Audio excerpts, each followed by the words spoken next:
Good morning. Welcome to another episode of the Electric Bison. This morning we're in Detroit, Michigan, home of all the car manufacturers back in the day, and still some. Names like Chrysler and Pontiac and Ford are all around us.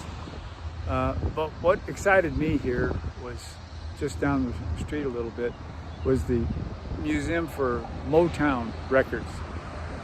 Motown is the name that Berry Gordy gave to his record company that he started with $800 from his mother and father in an old house about 6 blocks down the street here. And in the late 1950s cut their first song, and it went on through the 60s. And back in the day that was really good music.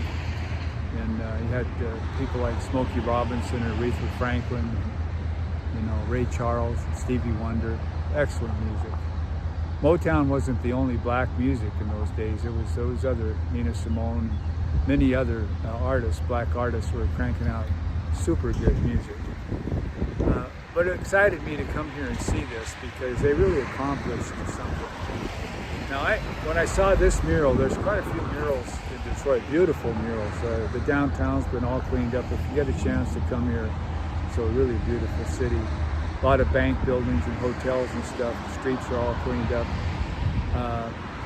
If you get a chance to come to Detroit, I'd really recommend it. It's on the Detroit River, which means the Narrows or the Straits, right across the Detroit River from Windsor, Canada.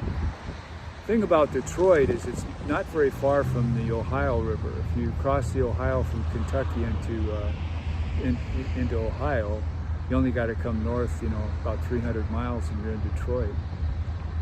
Yeah. And so as a result, a lot of people who had been enslaved, even before the Civil War, that were getting away, were able to come up by that route and come to Detroit, and then they'd live here. And in 1832, I think there was about 300 black people living in Detroit in 1830. By 1960, there was like 450,000. But in between, a lot happened.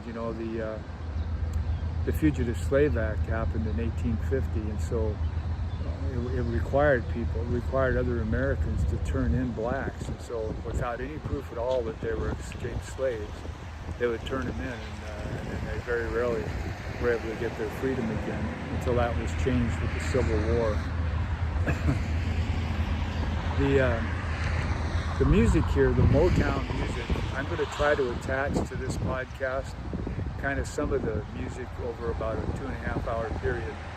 Music of the liberation of escaping slaves, what they used, and then that became soul music, and then that in turn became Motown music. I guess now, since the 60s, there's been an evolution of even more black music. Well, I'm sure there has. We haven't had time to go see it. But I just wanted you to know that Motown really was quite an accomplishment here by Americans. Yeah. So, that's all I got to say. Thanks.